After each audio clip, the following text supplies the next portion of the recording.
വളരെ നീണ്ട നാളത്തെ പ്രതിഷേധങ്ങൾക്കും ചില വൻ ശക്തികളുടെ പിന്നിൽ നിന്നുമുള്ള അജ്ഞാതമായ ചരടുവലികൾക്കുമൊടുവിൽ അയൽരാജ്യമായ ബംഗ്ലാദേശിന്റെ ഭരണം ഒരു അട്ടിമറിയിലൂടെ പട്ടാളം പിടിച്ചെടുത്തിരിക്കുകയാണ്. ഭാരതത്തോട് എന്നും ചേർന്ന് നിന്നിരുന്ന ബംഗ്ലാദേശ് PM ഷെയ്ഖ് ഹസീനയുടെ കാര്യാലയത്തിലേക്ക് പാഞ്ഞെത്തിയ സൈന്യം ഒരു നിർദ്ദേശം മുന്നോട്ട് വെക്കുകയായിരുന്നു. 45 മിനിറ്റ് സമയം നൽകും, അതിനുള്ളിൽ രാജിവെച്ച് രാജ്യം വിടുക, get out of this country എന്ന്. മിലിറ്ററിയുടെ പ്രഷറിൽ ഷെയ്ഖ് ഹസീന രാജിവെച്ച് പ്രാണരക്ഷാർത്ഥം നമ്മുടെ ഇന്ത്യയിൽ ഇപ്പോൾ അഭയം പ്രാപിച്ചിരിക്കുകയാണ്. പ്രത്യേക ഹെലികോപ്റ്ററിൽ ഷെയ്ഖ് ഹസീന ബംഗ്ലാദേശ് ബോർഡർ താണ്ടിയ ഉടനെ ബംഗ്ലാ ആർമി ചീഫ് രാജ്യത്തെ അഭിസംബോധന ചെയ്തുകൊണ്ട് പറഞ്ഞു, I am in charge now.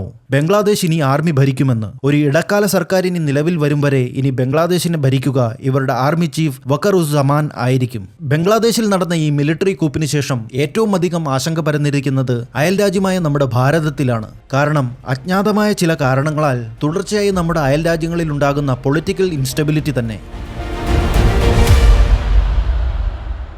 പതിറ്റാണ്ടുകളായി നിലനിന്നിരുന്ന ബാഹ്യശക്തികൾക്കൊന്നും ഒരു വിള്ളൽ പോലും വീഴ്ത്തുവാൻ കഴിയാതിരുന്ന ഇന്ത്യ ബംഗ്ലാദേശ് ബന്ധത്തിന്റെ നെടുംതൂൺ ഷെയ്ഖ് ഹസീന ഇനി മുതൽ ബംഗ്ലാദേശിനെ നയിക്കുവാനില്ല. പകരം അട്ടിമറിയിലൂടെ ഭരണത്തിൽ വന്ന ആർമി, ഇവരുടെ ഇന്ററിം ഗവൺമെന്റ് രാജ്യത്തെ ഏത് ദിശയിലേക്കാകും നയിക്കുക എന്ന് ഒരു എത്തും പിടിയും കിട്ടാത്ത സ്ഥിതിക്ക് ബംഗ്ലാദേശിന്റെ രൂപീകരണത്തിന് തന്നെ കാരണക്കാരായ നമ്മുടെ ഭാരതം ഇതിൽ ഏതു രീതിയിലാവും പ്രതികരിക്കുവാൻ പോവുക? പലർക്കും അറിയാത്ത, അല്ലെങ്കിൽ അറിഞ്ഞുകൊണ്ടും ആരും പറയുവാൻ ആഗ്രഹിക്കാത്ത ഈ അട്ടിമറിക്ക് കാരണക്കാരായ ആ അജ്ഞാത ശക്തി ഏതാണ്? നമുക്ക് നോക്കാം.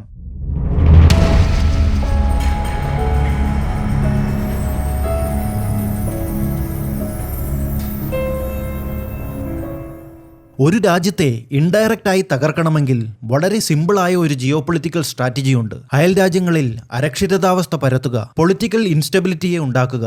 ഇവിടെ നാം ഈ ഭൂപടത്തിലൊന്ന് കണ്ണോടിച്ചാൽ നമുക്ക് കാണാം, മ്യാൻമറിൽ മിലിറ്ററി കൂപ്പിലൂടെ ആർമി ഭരണം കീഴടക്കി. ബംഗ്ലാദേശിലും ആർമി ടേക്ക് ഓവർ ചെയ്തിരിക്കുന്നു. പാകിസ്ഥാനിൽ പേരിനൊരു ഗവൺമെന്റ് ഉണ്ട് എങ്കിലും ഇമ്രാൻഖാന് ശേഷം ആർമി തന്നെയാണ് പാകിസ്ഥാൻ ഭരിക്കുന്നത്.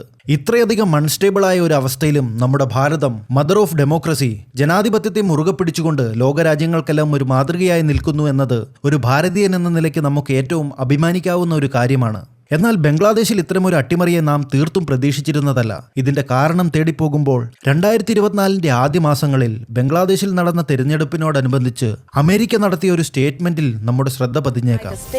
Now the US Department of State has issued a statement on the recently held elections in Bangladesh and US ജനുവരി ആദ്യവാരങ്ങളിൽ രാജ്യത്ത് നടന്ന തെരഞ്ഞെടുപ്പിൽ ഷെയ്ഖ് ഹസീന തന്റെ 4ാം തവണയും വിജയം ഉറപ്പിച്ച സമയം USA ഇതിനുമേൽ വളരെ കോൺട്രവേഴ്ഷ്യലായ ഒരു സ്റ്റേറ്റ്മെന്റ് നടത്തുന്നു. ബംഗ്ലാദേശിൽ നടന്നിരിക്കുന്നത് ഒരു ഫ്രീ ആൻഡ് ഫെയർ ആയ തെരഞ്ഞെടുപ്പ് അല്ല എന്ന്, തെരഞ്ഞെടുപ്പിൽ ചില തിരിമറികൾ നടന്നിരിക്കുന്നുവെന്ന്. USAയുടെ ഈ പ്രസ്താവനയ്ക്ക് ശേഷം ബംഗ്ലാദേശിൽ അല്ലറ ചില്ലറ പ്രതിഷേധമൊക്കെ ഉണ്ടായിരുന്നുവെങ്കിലും അമേരിക്ക എന്തിനാണ് ബംഗ്ലാദേശിനെതിരെ ഇത്തരമൊരു പ്രസ്താവന നടത്തിയതെന്ന് ഏവരും അന്വേഷിച്ചതിന് മറുപടി ബംഗ്ലാദേശ് PM ഷെയ്ഖ് ഹസീന തന്നെ ലോകത്തോടായി പറഞ്ഞു. കുറച്ചു നാളുകൾക്ക് മുൻപേ ബംഗ്ലാദേശിൽ ഒരു മിലിറ്ററി ബേസ് നിർമ്മിക്കുവാൻ അനുവദിക്കണമെന്നും പറഞ്ഞ് ഒരു വലിയ പശ്ചിമ രാജ്യം എന്നെ സമീപിച്ചിരുന്നു. അഥവാ അതിന് തയ്യാറായില്ലെങ്കിൽ ബംഗ്ലാദേശിനെയും അയൽരാജ്യമായ മ്യാൻമറിനെയും വിഭജിച്ച് പുതിയൊരു രാജ്യത്തിന് രൂപം കൊടുക്കുമെന്നും ഈ പശ്ചിമ രാജ്യം ഭീഷണിപ്പെടുത്തി. കഴിഞ്ഞ ഏപ്രിൽ മാസത്തിൽ ഷെയ്ഖ് ഹസീന നടത്തിയ ഈ പ്രസ്താവന ലോക പോലീസായ അമേരിക്കയെ ലക്ഷ്യം വെച്ചായിരുന്നു എന്നത് പകൽ പോലെ വ്യക്തമായിരുന്നു. കാരണം ഇത് കാലാകാലങ്ങളായി തുടർന്നുകൊണ്ടിരിക്കുന്ന അമേരിക്കയുടെ ഒരു കോമൺ സ്ട്രാറ്റജിയാണ്. തങ്ങളുടെ സ്വാർത്ഥ താല്പര്യങ്ങൾക്കായി മറ്റു രാജ്യങ്ങളെ നിർബന്ധിക്കുക, അതിൽ വഴങ്ങാത്ത അല്ലെങ്കിൽ എതിർക്കുന്ന രാജ്യങ്ങളെ നേരെ പണിഷ് ചെയ്യുക എന്നത്. ഇന്ത്യൻ ഓഷൻ റീജിയണിൽ തങ്ങളുടെ ഇൻഫ്ലുവൻസ് വർദ്ധിപ്പിക്കുവാൻ ഒരു മിലിറ്ററി ബേസ് എന്ന ആശയവുമായി അമേരിക്ക ആദ്യം എത്തിയത് ഇന്ത്യക്കടുത്താണ്. എന്നാൽ ഇന്ത്യൻ മണ്ണിൽ മറ്റൊരു രാജ്യത്തെയും മിലിറ്ററി ബേസ് നിർമ്മിക്കുവാൻ സമ്മതിക്കില്ല എന്ന കർശനമായ ഇന്ത്യയുടെ പോളിസി കാരണം USAയുടെ ശ്രദ്ധ അയൽ രാജ്യമായ ബംഗ്ലാദേശിലേക്കായി. ബംഗ്ലാദേശിൽ ഒരു മിലിറ്ററി ബേസ് വരുന്നതോടെ മുകളിൽ ദാ ഇവിടെ ഒരു മിലിറ്ററി ബേസ്, താഴെ ദിയോഗാർഷെ, ഇന്ത്യൻ മഹാസമുദ്രത്തെ മുഴുവൻ കൈപ്പിടിയിലൊതുക്കാമെന്ന മോഹവുമായി ചെന്ന അമേരിക്കയെ ഷെയ്ഖ് ഹസീന പുറങ്കാലുകൊണ്ട് ചവിട്ടി പുറത്താക്കുകയാണ് ഉണ്ടായത്. വർദ്ധിച്ചു വരുന്ന ചൈനീസ് അഗ്രഷൻ റീജിയന് ഭയങ്കര ദോഷമാണെന്നും ഇതിനെ നമുക്ക് പ്രതിരോധിക്കുവാനാണ് ഇത്തരമൊരു മിലിറ്ററി ബേസ് എന്നൊക്കെ പറഞ്ഞു നോക്കിയെങ്കിലും ഷെയ്ഖ് ഹസീന അതിന് വഴങ്ങിയില്ല. തീർച്ചയായും ഇത്തരം കാര്യങ്ങളിൽ തന്റെ പിതാവായ ബംഗ്ലാദേശിന്റെ രാഷ്ട്രപിതാവ് ഷെയ്ഖ് മുജീബ് റഹ്മാൻ കാട്ടിത്തന്ന പാതയിൽ തന്നെയാണ് ഷെയ്ഖ് ഹസീനയും സഞ്ചരിക്കുന്നത്. ഇന്ത്യയെ പിണക്കുന്ന അല്ലെങ്കിൽ ഇന്ത്യക്ക് വിരുദ്ധമായ ഒരു കാര്യത്തിനും ഇവർ തയ്യാറാകില്ല. അതുകൊണ്ട് തന്നെ ഈ കാര്യത്തിലും ഷെയ്ഖ് ഹസീന ഇന്ത്യയുടെ അഭിപ്രായം ആരാഞ്ഞിരിക്കണം. അമേരിക്കയുടെ ഇത്തരം നാറിയ കളികളെ പണ്ട് തൊട്ടറിയാവുന്ന ഇന്ത്യ ഇതിൽ വ്യക്തമായ മുന്നറിയിപ്പും ബംഗ്ലാദേശിന് കൊടുത്തിരിക്കണം. USA ഇത് ശരിക്കും ചൊടിപ്പിച്ചു എന്ന് തന്നെ പറയാം. അതിനുശേഷമാണ് ബംഗ്ലാദേശ് ഇലക്ഷനെതിരെ വിവാദപരമായ സ്റ്റേറ്റ്മെന്റുമായി അമേരിക്ക വന്നത്. എക്സാക്ട്ലി ഇതുപോലെ തന്നെ USA വിമർശിച്ച ഒരു നേതാവായിരുന്നു ഇമ്രാൻഖാൻ. USA മിലിറ്ററിയുടെ സഹായത്തോടെ പാകിസ്ഥാനിൽ ഭരണം അട്ടിമറിക്കുവാൻ ശ്രമിക്കുന്നു എന്ന് പറഞ്ഞ് ഇമ്രാൻഖാന് പിന്നീട് സംഭവിച്ചത് നാം കണ്ടതാണ്. അധികാരഭ്രഷ്ടനായി എന്ന് മാത്രമല്ല, ഇന്ന് എവിടെയെങ്കിലുമൊക്കെ ജീവിച്ചിരിപ്പുണ്ടോ എന്ന് കൂടി പോലും വ്യക്തമല്ല.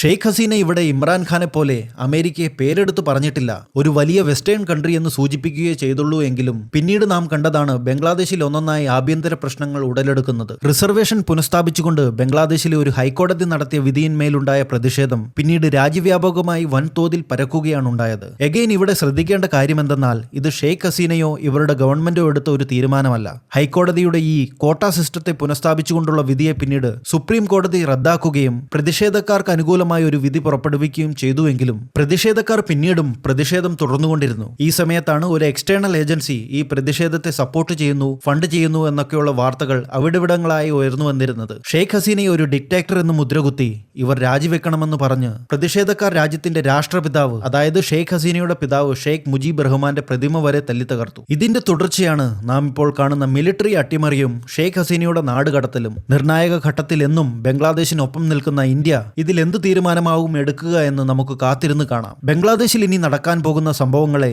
ഇനി നിങ്ങൾ ഈ ഒരു പെർസ്പെക്റ്റീവ്സിലൂടെ നിരീക്ഷിക്കുവാൻ ശ്രമിക്കുക. കാര്യങ്ങൾക്ക് കൂടുതൽ വ്യക്തത നൽകുവാൻ അത് നിങ്ങളെ സഹായിക്കും. ഇത്തരത്തിലുള്ള geopolitical and international informative വീഡിയോസിനായി ചാനൽ സബ്സ്ക്രൈബ് ചെയ്യുക. ഇനിയും കാണും വരേക്കും ഏവർക്കും ജയ് ഹിന്ദ്.